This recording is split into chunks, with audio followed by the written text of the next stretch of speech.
salam jumpa bersama saya, Mister Kakak. Pada kesempatan ini saya akan membahas atau memberikan informasi terkait dengan kapan waktu paling efektif bagi seorang anak mempelajari bahasa asing. Seperti kita ketahui atau mungkin kita peroleh dari berbagai macam media bahwa begitu banyak penelitian yang berusaha mencari jawaban atas pertanyaan yang sangat-sangat kontroversial ini. Ya sayangnya sampai saat ini belum ada kesimpulan yang menyebutkan usia secara pasti. Sebab belajar bahasa atau belajar bahasa asing itu sangat-sangat dipengaruhi oleh banyak faktor. Seperti faktor lingkungan. Faktor lingkungan bisa lingkungan rumah, lingkungan keluarga, atau bisa juga lingkungan sekolah bagi anak-anak yang masih sekolah, atau lingkungan kampus bagi mereka yang sedang kuliah, atau juga lingkungan tempat kursus, tempat seseorang belajar bahasa Inggris, atau bagi orang kerja, lingkungan tempat kerja itu sangat-sangat mempengaruhi efektivitas pembelajaran bahasa asing bagi seseorang. Nah, faktor kedua yang mempengaruhi adalah motivasi. Motivasi di sini sangat-sangat penting dalam mempelajari sesuatu, termasuk mempelajari bahasa. Ketika kita tidak punya motivasi yang kuat untuk mengetahui sesuatu, atau tidak memiliki keinginan yang kuat untuk bisa menguasai sesuatu, maka semua akan jadi tidak maksimal. Nah, ini faktor motivasi sangat dipengaruhi. Kalau motivasi itu muncul dari diri seorang pembelajar atau karena adanya tuntutan dalam dunia kerja misalnya, seseorang harus bisa berbahasa Inggris, maka ini menjadi pemacu bagi seseorang untuk bisa cepat belajar bahasa asingnya. Nah, faktor lain yang cukup mempengaruhi atau sangat berpengaruh adalah kualitas pengajaran. Bukan apa yang diajarkan, tapi kualitas pengajaran yang dihadirkan oleh seorang guru atau seorang mentor yang mendampingi seseorang untuk belajar bahasa asing. Nah, semakin bagus metode, strategi, atau semakin bagus kemampuan seseorang itu mengantarkan pembelajaran yang menarik, menyenangkan, tidak bosanin, dan membuat rasa ingin tahu, maka pembelajaran bahasa asing itu dengan sendirinya akan bisa berjalan sukses. Nah, ini paling tidak beberapa faktor ini sangat-sangat menentukan bagi seseorang apakah dia berhasil atau tidak berhasil dalam mempelajari bahasa asing. Nah, kita kembali pada masalah penelitian tadi. Seperti kita ketahui atau dilansir dari berbagai macam hasil penelitian bahwa anak-anak atau seorang pembelajar bahasa asing itu sangat disarankan untuk memulai proses belajar bahasa asing itu sejak usia dini.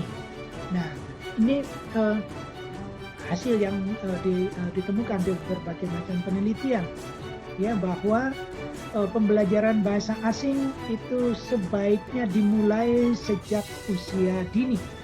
Nah, kita coba meneropong hasil penelitian yang dilakukan di Boston, Amerika Serikat. Nah, di sana ada sebuah penelitian terhadap kurang lebih 670-an anak pada tahun 2018. Nah, ada penelitian ini dari hasil yang dilansir bahwa menyimpulkan, penelitian ini menyimpulkan bahwa usia efektif bagi seorang anak untuk mempelajari bahasa asing, termasuk bahasa Inggris, adalah usia sebelum 10 tahun. Nah, ini hasil penelitian yang sangat saintifik, ya. Tapi dari penelitian ini, ya, bukan berarti bahwa inilah satu-satunya kebenaran, tidak. Ya, ini baru hasil penelitian pada anak-anak yang ada di Amerika Serikat. Dan ketika penelitian ini dilakukan di negara yang lain, mungkin hasilnya bisa berbeda. Nah, penelitian ini, ya, penelitian di Boston, Amerika Serikat ini juga menyebutkan bahwa kemampuan belajar bahasa anak mulai melemah itu di usia dewasa, ya, dibandingkan anak-anak. Nah, ini hasil penelitian yang menyebutkan, sekali lagi saya tekankan bahwa hasil penelitian ini menyimpulkan bahwa kemampuan belajar bahasa anak mulai melemah di usia dewasa, ya, dibanding saat anak-anak. Nah, kenapa? Ya, kenapa kok di usia dewasa mulai melemah? Ya, karena dipengaruhi oleh faktor-faktor tadi, faktor lingkungan, ya, faktor keluarga, faktor motivasi, ya, faktor beban, ya, beban pikiran. Ya, kita ambil contoh, ya, seperti anak SMP, anak SMA, anak kuliah, atau orang kerja. Ya. Nah, ini yang dikategorikan mulai mereka sudah kategori dewasa. Nah, kelompok ini, ya, ketika pada saat mereka mempelajari bahasa asing, mulai ada distorsi, mulai ada gangguan, ya, gangguan dalam pikiran mereka. Pikiran mereka tidak lagi fokus pada pembelajaran bahasa, tapi mulai ada faktor-faktor yang mempengaruhi mereka. Ya, ambil contoh, ya, anak-anak remaja, ya, anak remaja yang baru masa puber, ya, kita ketahui bahwa mereka mulai dekat dengan temannya, mulai memikirkan temannya, mulai ada ikatan, ya, ikatan dengan teman-temannya, ada ikatan emosional dengan temannya. Mereka juga mulai terpengaruh dengan teman-temannya, misalnya yang sudah mulai pacaran, mulai, ya, pikiran mulai terbagi. Nah, ketika dia belajar bahasa asing, belajar bahasa Inggris, belajar bahasa Mandarin, atau apapun bahasa itu, nah, ini pikiran-pikiran ini yang akan mengganggu konsentrasi mereka. Jadi mereka menjadi kurang fokus pada apa yang dipelajari. Nah, menginjak ke SMA atau kuliah, ya, mulai begitu banyak bahan yang harus dipelajari, begitu banyak beban yang harus dipikirkan oleh seorang anak, ya, maka ketika dia mulai belajar bahasa asing, nah, distorsi ini yang menyebabkan dia menjadi semakin melemah, ya, kemampuannya untuk mempelajari bahasa asing.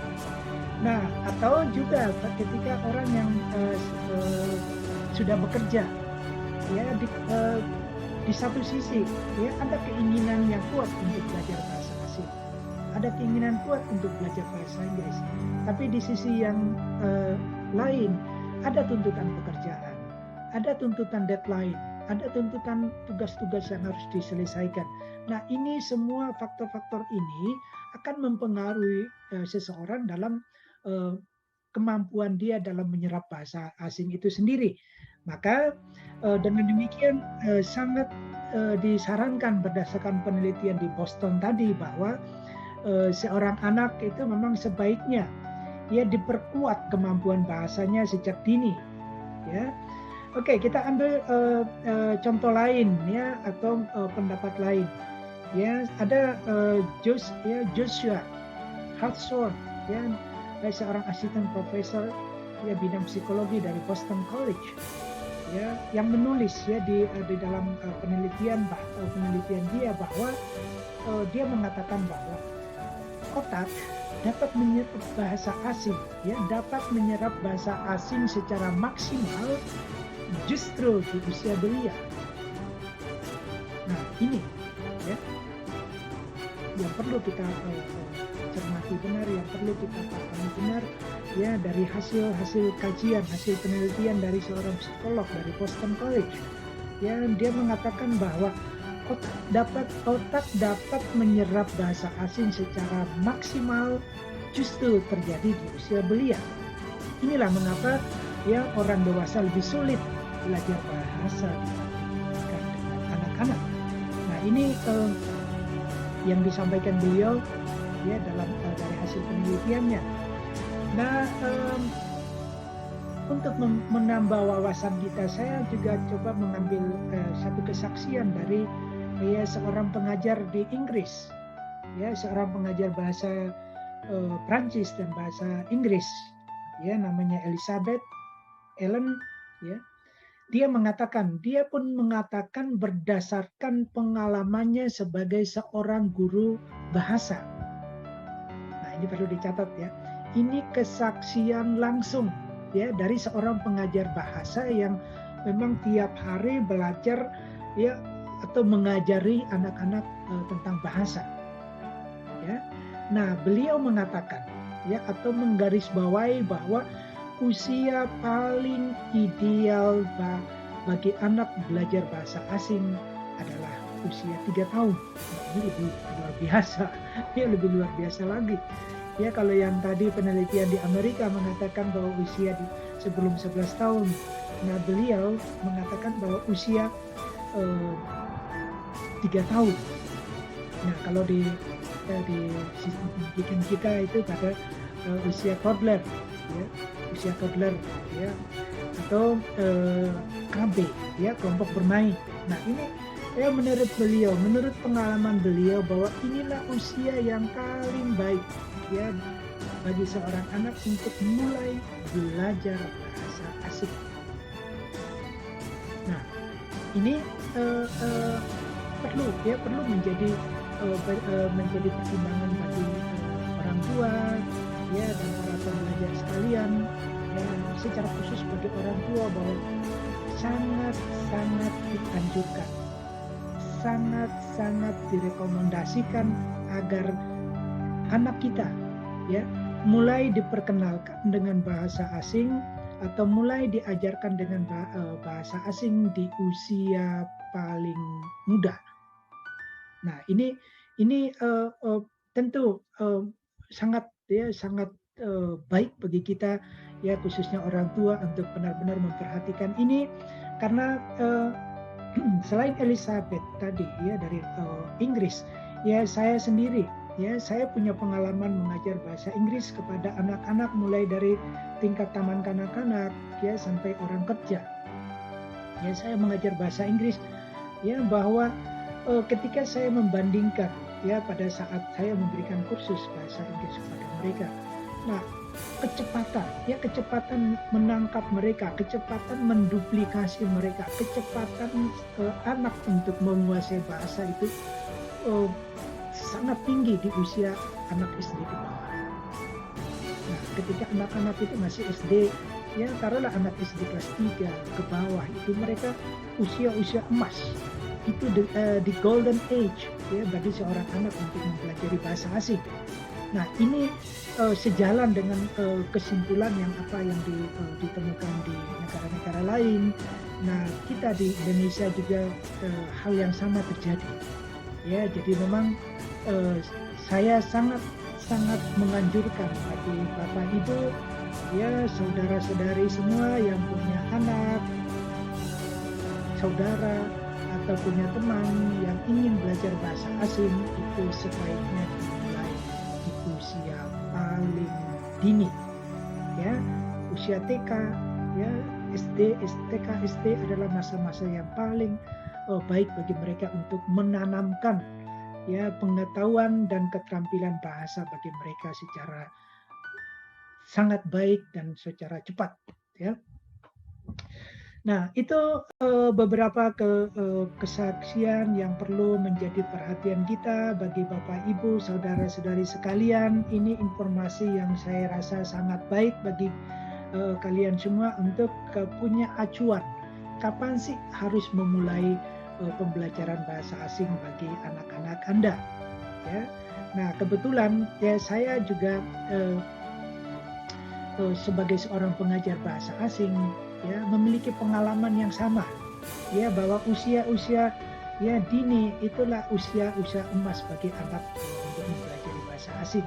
Jadi jangan sia-siakan kesempatan ya bagi Bapak Ibu yang punya anak yang masih kecil sebaiknya memang mulai ya didorong untuk mulai mempelajari bahasa asing karena itu akan sangat bermanfaat bagi anak dan penanaman kemampuan bahasa itu sangat-sangat efektif dimulai dari awal.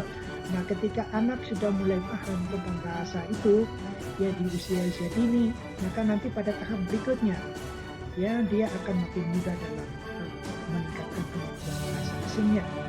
Ya apalagi saat ini khususnya bahasa Inggris atau bahasa Mandarin menjadi dua bahasa yang paling dibutuhkan dalam kehidupan kita dalam berkompetisi dengan negara-negara lain, dalam berkompetisi dalam dunia kerja, dalam berkompetisi di bidang-bidang lain. Ya kemampuan bahasa ini menjadi hal yang sangat-sangat dibutuhkan. Baik Bapak Ibu, itu masukan, itu pemaparan saya tentang kapan sih waktu belajar yang paling efektif bagi seorang anak. Nah, sebagai tambahan ya bagi kalian semua, ya khususnya karena saya sebagai seorang pengajar bahasa Inggris, saya menyarankan ya belajar bahasa Inggris saat ini itu sangat-sangat banyak sumbernya. Ya, kalian bisa mencari sumber dari ya berbagai macam sumber itu semuanya ada di internet. Nah, ini kelebihan di era digital sekarang. Jadi pada zaman dulu 10-20 tahun yang lalu orang belajar bahasa Inggris itu kalau ingin cari referensi ya harus beli buku, ya cari buku dulu. Ya, nah itu pun bukunya terbatas. Nah, kalau mau beli ya butuh uang. Belum lagi harga bukunya sangat mahal. Nah kalau sekarang ya referensi materi pembelajaran itu sangat-sangat luar biasa, banyak di internet, tidak perlu beli, gratis. Nah ini kesempatan yang perlu benar-benar dipakai, benar-benar dimanfaatkan untuk oleh anak-anak ketika ingin belajar bahasa Inggris misalnya. Ya cari ya berbagai macam sumber yang ada di internet, di YouTube. Nah kebetulan ya saya punya channel khusus bahasa Inggris namanya Sandalwood Channel. Ya, nah kalian bisa mencari atau mengunjungi channel saya di sana berbagai macam materi pembelajaran bahasa Inggris Anda bisa dapatkan di situ. Nah, channel Sandalwood Channel ini ya saya khususkan memang untuk mempublish semua karya-karya saya tentang bahasa Inggris, semua panduan pembelajaran dalam bahasa Inggris yang saya rasa itu akan bermanfaat bagi Anda. Anda datang berkunjung di situ tidak pernah akan rugi, ya, karena Sandalwood Channel ya menyediakan berbagai macam panduan pembelajaran, tutorial pembelajaran, materi pembelajaran tentang bahasa Inggris khususnya, ya yang begitu melimpah, yang bisa membantu Anda untuk menguasai bahasa asing lebih baik, ya dan lebih cepat, ya punya referensi ya yang enak, ya tidak perlu harus buka-buka buku, kalian cukup menonton videonya, durasi videonya juga tidak panjang-panjang, jadi tidak bikin kalian bosan untuk melihat pembelajaran di sana. Nah, Bapak Ibu, saudara-saudari sekalian, terima kasih atas kesediaan Anda, ya kemauan Anda untuk menonton video saya. Semoga video ini membantu Anda dalam menentukan langkah ke depannya, kapan khususnya bagi orang tua bisa menentukan kapan anak Bapak Ibu, saudara-saudari sekalian mulai diajarkan bahasa asing. Jangan sampai ketinggalan, ya, karena ketika Bapak Ibu memutuskan untuk mengirim anak Anda ya mengikuti kursus bahasa Inggris atau belajar bahasa Inggris atau bahasa asing lainnya, ya setelah dia berusia SMP ke atas, biaya yang Bapak Ibu keluarkan akan jauh lebih besar. Ya, karena di sana ya seperti yang saya sampaikan tadi bahwa distorsi pikiran, ya dan daya ingat, ya seorang anak itu akan banyak sekali ya terkontaminasi oleh faktor-faktor eksternal di luar diri dia, ya akhirnya fokus dia dalam mempelajari bahasa asing menjadi berkurang. Ya, saya harap video ini membantu Bapak Ibu dalam menentukan langkah. Ya, saya garis bawahi lagi kembali bahwa berdasarkan segala atau berbagai penelitian, ya berbagai kajian, ya berbagai pengalaman, dan yang saya sendiri mengalami bahwa usia paling efektif bagi seorang anak untuk mempelajari bahasa adalah usia di bawah 10 tahun atau di bawah 11 tahun. Nah, inilah ya the golden age ya untuk mempelajari bahasa Inggris atau bahasa asing lainnya bagi Anda sekalian. Ya, terima kasih Bapak Ibu atas kesediaannya untuk berkunjung ke channel Sandalwood Channel, ya, dan sebelum Bapak Ibu meninggalkan channel saya, jangan lupa silakan subscribe dan tekan tombol like dan berikan komentar-komentar yang kira-kira membantu saya dalam mengembangkan channel ini dalam rangka terutama dalam menyediakan konten-konten untuk pembelajaran bahasa Inggris. Dan juga kalau Bapak Ibu merasa ini bermanfaat informasi ini, silakan di-share sebanyak-banyaknya kepada semua saudara, semua keluarga Anda, kerabat Anda, teman-teman Anda. Share informasi ini agar mereka bisa mengambil langkah yang tepat dan pada waktu yang tepat untuk menentukan kapan anaknya dikirim mempelajari bahasa asing. Demikian pemaparan saya. Terima kasih dan sampai jumpa.